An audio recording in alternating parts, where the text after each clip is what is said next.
La vidéo que je m'apprête à vous partager est très intéressante, très éducative, très instructive même. Sachez que je ne suis pas le détenteur des droits d'auteur de cette vidéo. Je vous la partage juste si elle vous intéresse. Abonnez-vous, likez, commentez. On commence. Aujourd'hui, on a en face de nous des gens sans vergogne, sans aucune pudicité, sans aucune dignité, qui mentent comme ils respirent. Je vous donne un exemple. Vous voulez qu'on parle des élections locales qui arrivent? Oui. Les élections locales qui arrivent, c'est eux qui décident de qui gagne et qui va perdre. Le principe est simple. Il suffit qu'on annule votre liste avant les élections. Vous perdez. Comment vous allez gagner quand votre liste ne concourt même pas?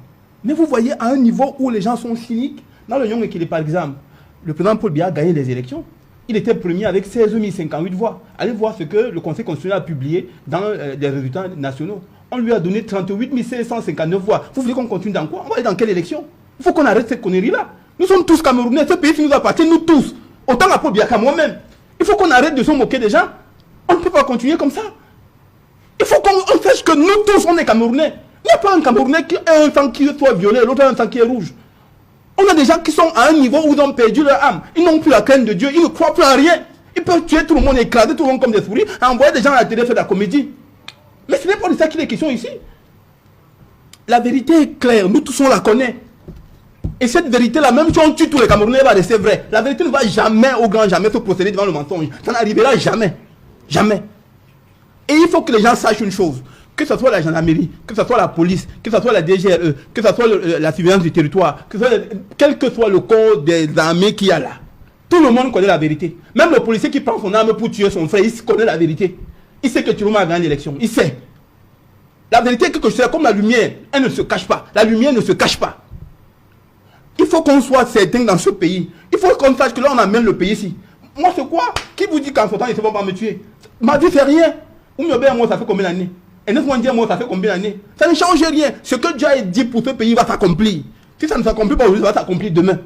Il faut qu'on sache une chose. Les gens qui croient qu'ils sont propriétaires du Cameroun et qui décident de donner à qui ils veulent un peu d'oxygène et de ne pas donner quand ils veulent, ils doivent savoir qu'il n'y a aucune organisation ésotérique qui soit au-dessus de Dieu. Il n'y a aucun marabout qui soit au-dessus de Dieu. Il n'y a aucun mensonge qui défie la vérité. Ça n'existera jamais. Ça n'a jamais existé. Ça ne va jamais exister. Aussi longtemps que Dieu est l'autorité suprême de toute l'humanité, aussi longtemps que la vérité va écraser le mensonge. Toute manipulation va connaître l'échec. Et je vous dis, aussi longtemps que Dieu est vivant, ce pays-ci va connaître la vérité. Et la vérité va surplomber toute loge maçonnique, tout ce qui sera fait. La vérité va dominer ça. Je voulais donc vous dire que quand vous commencez à parler de l'élection locale, c'est pour dire que l'élection présidentielle est finie.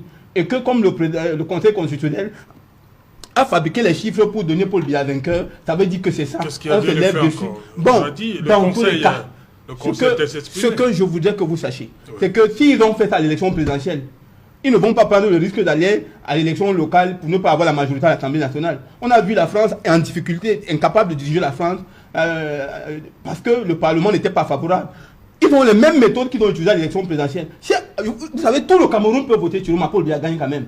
Il suffit que Clément Atangana le proclame vainqueur avec les chiffres. Le chiffre ne coûte rien. Les gens ont dit brûler les unes. Brûler les unes, c'était archaïque, c'est depuis. Je vous parle. Allez dans. Je vous donne. C'est un travail que j'ai fait personnellement. Allez faire. Ce qui me dit dans ce pays, les journalistes, j'ai toujours l'impression qu'ils ont renoncé à leur travail. Faites une investigation journalistique dans la région du centre, les 10 départements du centre. Ramenez-nous les résultats, comparez-les. Le Conseil constitutionnel a publié les décisions qu'ils ont prises. Donc tout le monde a ça. Moi, en tout cas, moi je l'ai si vous ne l'avez pas. Comparez ces chiffres, département par département, de chaque région du centre Cameroun. Et voyons-nous tous ensemble ce qu'il y a. Commençons par le Nyong Ekele, allons dans le Nyong Eso, allons dans le Nyong Fumu, allons dans la Mefou Akono, allons dans la Mefé Afamba, allons faire les 10 départements seulement de la région du centre et trouver là où viennent les 700 000 voix de Paul Biya. Il faut qu'on arrête ça. Ce pays-ci, ce n'est pas le pays de Ngongo seul, ce n'est pas le pays d'Atangandi seul, c'est le pays de nous tous. Même moi, mes arrière-grands-pères, mes grands-pères, tout le monde, ils sont enterrés dans ce sol. Quand je pose mes pieds sur cette terre-là, elles communiquent avec mes ancêtres. Il n'y a personne parmi eux, parce qu'ils ont eu le privilège d'être assis et avoir des milliards, qui leur donnent le droit de vivre ou de mort sur tous les autres. Ça n'existe pas, ça ne va jamais exister. Il faut que la vérité soit la seule chose qui nous lie, nous tous, qui régule les lois. Il faut savoir une chose, dans une société humaine, le seul souverain après Dieu, c'est le peuple. Ce n'est pas le Conseil constitutionnel, ça n'existe pas. Le Conseil constitutionnel est nommé par le peuple. Le Conseil constitutionnel est nommé par le président de la République qui exerce ce pouvoir au nom du peuple. C'est ce que la Constitution dit. Moi, je ne suis pas avocat, je ne connais pas les lois, mais je ne connais aucune société humaine où il y a des institutions qui sont au-dessus du peuple. Et on ne peut pas se moquer des Camerounais à ce point. On ne peut pas le faire. Bon, dites-moi, la convention que l'ONU a signée avec les Cam, c'était pourquoi? Quelle est la plus-value de ça jusqu'aujourd'hui? Quelle est la position de l'ONU? Qu'est-ce qu'elle nous dit? Vous vous souvenez, on a fait des débats ici, quand l'ONU avait signé, on a même, je me souviens, le professeur Kamto, pour ne pas le citer, a fait plusieurs sorties pour dénoncer ça et fait. L'ONU est où? L'ONU qui était venue pour la transparence, qui est une organisation internationale, qui doit sauver les vies. C'est quand on va tuer 5 000 Camerounais, 100 000 Camerounais, ou alors, je sais pas moi, 1 million de Camerounais, qui vont apparaître de nulle part, comme subtilement venus de Mars, pour venir commencer à créer des zones tampons, alors qu'on a déjà massacré.